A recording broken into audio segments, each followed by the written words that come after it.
What is up, you guys? Naesam here, and I put some thought into it, and I've kind of decided that I'm probably just not in a position in life where I have the time to make a video for every single boss individually with a whole bunch of information in each one.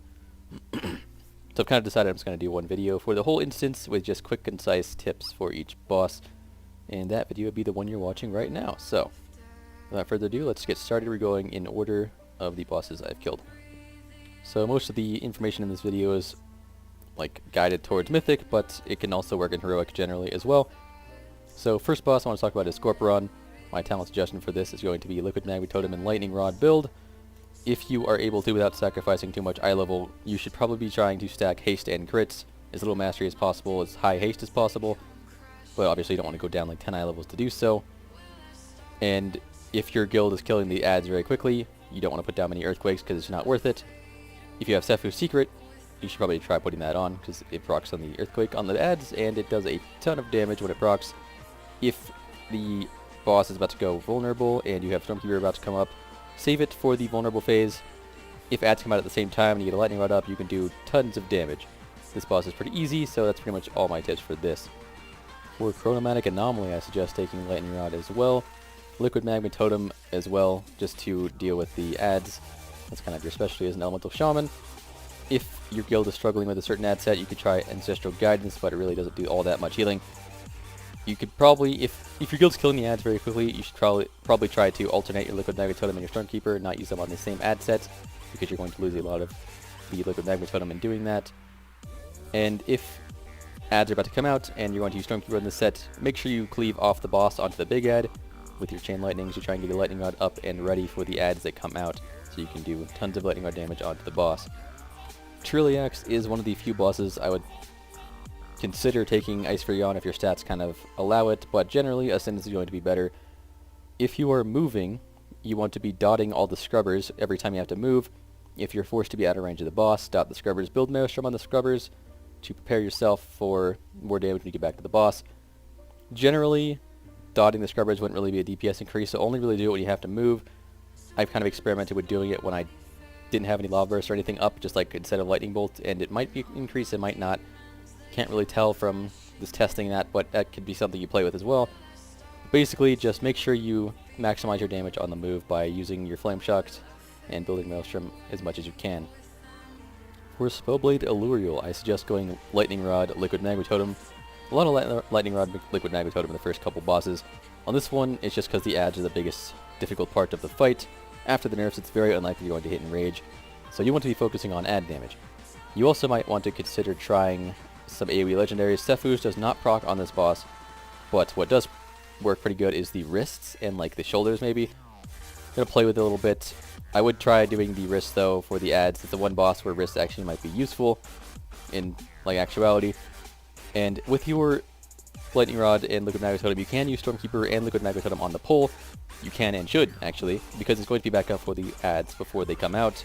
Then from there on, you just want to try and get as many Lightning Rods up as possible on the ads, especially the ads that get big, because they become vulnerable. They take twice as much damage. On the Frost phase and the Fire phase, if the ads are close enough, you can Chain Lightning all of them. And in this case, you probably would want to just skip using Earthquake, because they're not going to be close enough to use Earthquake on anything but normal. But you can Chain Lightning to all of them as long as your guild didn't spread them super far. So that's one thing. And Liquid Magma Totem there as well. You can try and put it anywhere where you can get the most, or hit the most mobs out of it. And then Arcane Phase is basically just same thing, spam Earthquake though. And that's pretty much it for this boss. Make sure if you are doing your soaking for the Frost Phase that you use Astral Shift rather. Once you get to the higher stacks, especially if you're taking one that goes up to like 13, use it at like 9. And you can try your best to survive there. Otherwise, it's pretty much just enjoy being super good at AoEing. So next, let's talk about Tichondrius. Tichondrius has quite a few different viable strats for like the raid group. The one my guild did, and is the one I'm going to be specifying when I talk about, it's pretty similar for everything though. My guild did not break brands, and my guild stacked the ads to 6 and then dragged them out during the pillars. So with this strat, you can go either Liquid Magma or Lightning Rod or Ascendance.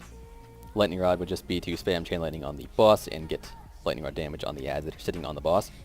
And Ascendance would just be to go Path of Flame and to spam your Lava Burst button, because it's going to be Flame Shocks and 6 ads almost the entire fight, and you're going to be using a lot of Lava Burst. I kind of found more boss damage out of the Ascendance build, but it's hard to really tell because the RNG is a huge factor in this.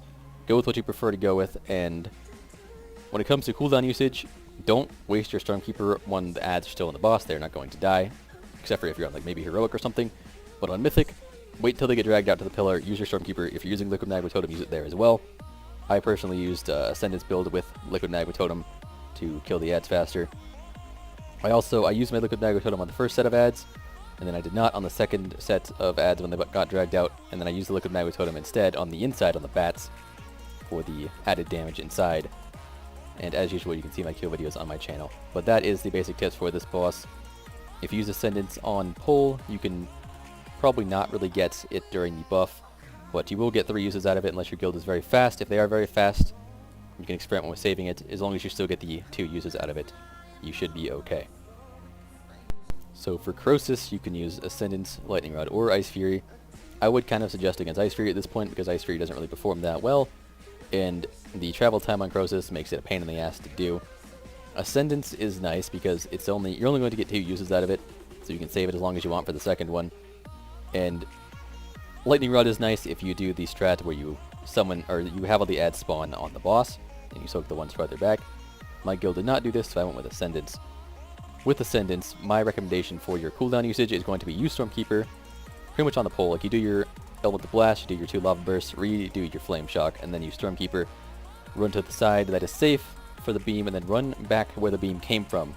And then use Ascendance, and that will get you the maximum use out of Ascendance without having very much chances of getting screwed over on it. The only thing that could happen is you could get Orb.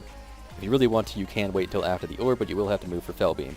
For the next couple Stormkeepers, the second one you want to use on your cooldown, and after that you want to save for the ads, because the further back in the bridge you get, the more stacked the ads are likely to be. And the ads are where your biggest damage is going to be coming from, assuming your guild isn't like Soak Gods or something and you don't get a whole bunch of double spawns. But ideally, you will get some ads to spawn near each other, and you can just Stormkeeper Chain Lightnings on those. So for High Botanist on Heroic, Lightning Rod is okay, but on Mythic I would suggest going with Ascendance, and I would never suggest going with Ice Fury on this boss, unless you have a whole bunch of issues with rotting, or with the plants or whatever, the fetters.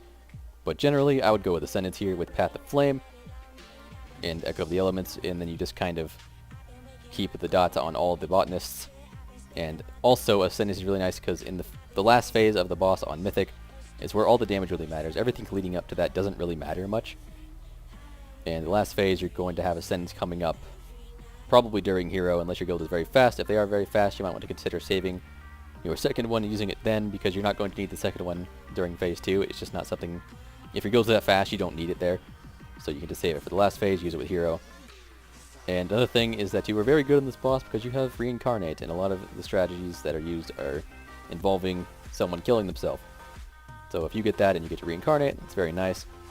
But basically, another thing that I did on this boss is that just remember that cleave damage does not mean anything. But if you don't have a Power of the Maelstrom proc, you do want to use Chain Lightning for the additional Maelstrom generated and almost equal damage single target. So yeah, unless you have a pot and proc, use Chain Lightning on the 3 or 2 ads. And otherwise, that's pretty much it for this boss. So for Star Augur, I would suggest either Ascendance or Ice Fury. Which one of these you choose kind of depends on your preference and how fast your guild kills this boss. If your Ascendance is going to line up with the transitions, or Heroism, or anything like that, Ascendance is definitely going to be better. The transitions means there's like nothing happening at the moment, so you can get the full Ascendance off. If your guild is killing it fast enough that you aren't quite getting a third Ascendance, it might be better to use Ice Fury, because that's the worst kill time for Ascendance in that case. But in my case, we're usually killing the boss shortly after my third Ascendance. It's just really awkward on the second Ascendance because you have to kind of use it during Fell phase when a lot of things are happening. The best time I found to use it was during a Fell Nova. You get to the wall as soon as you see the timer start because nothing's really happening at that point, and you use your Ascendance and just get as much off as you can. You might get Conjunction shortly after this and have to cut it short to get to your partner, but there are no other good times, so you gotta take what you can get. But on this boss, I definitely suggest one of those two. I wouldn't really suggest Lightning Rod because there aren't really that many ads until the last phase. If you really want to try Lightning Rod, you can, but I would suggest against it. For your Fire Elemental, looking at your kill time, you might want to use it with Hero. depending on what you find more important. Like if you use Hero during Void Phase, you might want to save your Fire Elemental until then with your potion and stuff, because you might not get a third one. And that's pretty much it. Oh, also you can Gust of Wind over the fire and not get a dot, which is very, very nice in the Fail Phase. And that's pretty much it for Star Augur. So next up is Grand Magistrix Elisande. This boss I strongly suggest using Ascendance. A lot of Ascendance in this, but after the new traits came out, Ascendance kind of reigned king over a lot of things. But on this boss, I definitely suggest using Ascendance and Path of Flame, because the Path of Flame spreads pretty far and often gets the elementals dotted. You aren't generally allowed to hit the elementals as an elemental shaman on, well, that's kind of ironic, as an elemental shaman on Mythic, because if you killed at the wrong time, you have to wipe, and you don't have any control over your cleave. So you usually use something a little more consistent, like a dot class or a warlock or something. So what you can do is Flame Shock does very little damage on the actual ticking thing, so you can just kind of dot them and use the procs on the boss. That's why I suggest Path of Flame on this boss. And then there's a lot of movement. Just try and minimize the movement. I didn't do a very good job of this in my kill, you might notice, but you can kind of predict the rings if you look far out and stand in the right spot. And just remember that whatever happens in Phase 1 is going to be the exact same placement in Phase 2 and 3 for the rings and stuff, and the ad spawns and everything. So keep an eye on that and try and memorize the spots that you had to go. If you were on, or if you're not on an interrupt duty, like you don't have to save your interrupt for anything in particular, I would strongly consider using Sephu's Secret on this boss. Unfortunately for me, I had to interrupt a recursion, which was really awkward for Elemental being the 30-yard range. But if I hadn't had to do that, I probably would have used Sephu's Secret and just interrupted blasts every 30 seconds.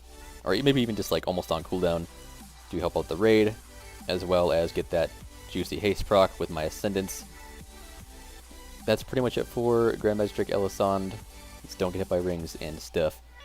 So for Gul'dan on Heroic, I recommend Ascendance, and for Gul'dan on Mythic, I recommend Lightning Rod. There are some disclaimers I want to make. First off, I have not actually killed Gul'dan on Mythic at the time I'm recording this video, but I have gotten to Illidan phase quite a few times, and far enough into Illidan phase that I've seen every ad and kind of know how they all work. But that out of the way, let's actually talk about what to do. So for Phase 1, the 3 mechanics you're going to be focusing on is Bonds, Hellfire, and the Eye spawns. For Bonds, make sure that you're using Ghost Wolf to move fast. It completely negates the slow that Bonds normally puts on you, like 100% negates it, puts you at normal movement speed, which makes it really, really easy to break. If a Soul Vortex happened at the same time, a lot of people would just kind of die there because you can't outrun it, but you can go Ghost Wolf and you will not die. For Hellfire, generally, well, there's always going to do 3 in a row on Mythic, so generally, you just move for the first 2, and then the third one, you're going to, as soon as it lands, like you finish your cast or whatever, then you Gust of Wind out and go to your next position. As long as you don't actually, as long as you're not standing where it was when it lands, you're usually good. You can take a lot of damage if you don't, like, get out of the way before it actually lands, so as long as you Gust of Wind before, you should be fine. But if you just started a cast, you may not want to finish it. If you're almost done with the cast, just go ahead and finish it, then Gust of Wind out. For the Eyes, now the Eyes have some awkward timing. The Eyes spawn every 50-ish seconds. So the way I've decided to deal with this is I generally pop Stormkeeper about 8 seconds before the first Eyes. I try to pull Maelstrom before doing so I have some globals to spend without having to use my Stormkeeper charges. By putting down Earthquakes, now usually I put down like 2 Earthquakes, and then I'll just redot the boss, use Lava Burst, whatever you have. I go with Echo of the Elements instead of Liquid Magma Totem for this reason as well. Is that Liquid Magma Totem really wouldn't do that much, and you would be unable to really do anything during this downtime, you kind of just stand around. So that's kind of what I've been doing for that, and then as soon as they come out, obviously you want to use your Stormkeeper charges ASAP, or you might end up losing them if you delay too long. So you honestly, the first set of Eyes, they die so fast, you don't use Earthquake there, except for the pre-casting stuff. Just get those Stormkeepers out, and then you can use Earthquake after all the charges are gone if you really want to, if the Eyes are still up. And if the ad is up on the boss, it's better to use Earthquake on 2 targets if you have 42 traits anyway. If you do this right, the Stormkeeper will come back like 2 seconds into the second ad, which is plenty of time to get all 3 casts out.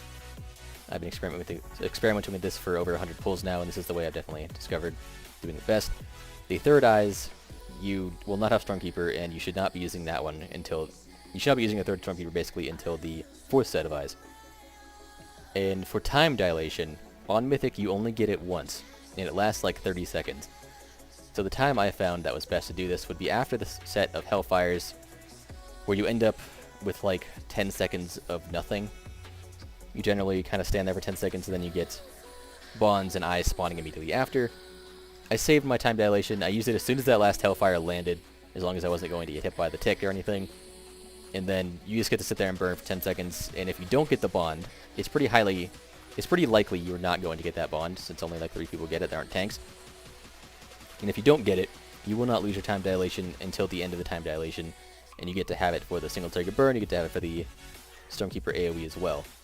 And then after that, your Stormkeeper should line up okay with the eyes, or with the Empowered Eye and the Ad, and from there you just kind of use it on cooldown. Phase 2, there isn't really much you can do here to shine. Maybe you can soak some stuff in the Soul Well, but generally, you just want to take advantage of the massive Chain Lightning range that we have now on the Empowered Eyes, and try not to run too far when Storm comes out. You want to get your Elemental Blast out or whatever if you can, and then use your Gust of Wind and get the hell out of there. Phase 3 is where you can start doing fancy things again. So if you're using Lightning Rod like I suggested, in Phase 3 there's this trick you can do that a lot of people don't seem to be aware of. So the Parasites, if you're not in melee range, if you're not aware of this, if you're not in melee range, the Parasites that spawn, you cannot damage them. Everything you do to them is absorbed. But if you have a Lightning Rod on something, and you cast Chain Lightning and it hits all those Parasites, the damage absorbed still counts towards the Lightning Rod. So while you're not actually hurting the Parasites, you're doing upwards of like 1,000,000 damage, possibly way more than that if you use Stormkeeper and get Static Overload or whatever, to the boss, strictly from the Lightning Rod. So that is probably the best tip I have for this boss. It's the thing I found out and was very excited about, because it really means that you can actually be useful in that phase, contrary to what I previously believed. So if there's one tip to take away from this, it's the Stormkeeper timings and that. So that concludes every boss of Nighthold. If you like this video, please give it a like. This video took me hours to make, and if you liked the old format better, let me know and I'll see what I can do. But honestly, I'm not sure that in the next few months, probably not Tomb of Sargeras either, I'll be able to do that. If I do Tomb of Sargeras guides, it'll probably be like this video where it's just kind of one big guide, and I might do a heroic one first, and then once I progress into Mythic, I'll do that. Because I don't want to be doing what I did this time, where I released the guide like way after it's relevant for quite a few people, at least on like half the bosses. But anyways, that concludes the guide, so thanks for watching guys. Like if you liked it, subscribe if you want to see more, and I'll see you guys next time.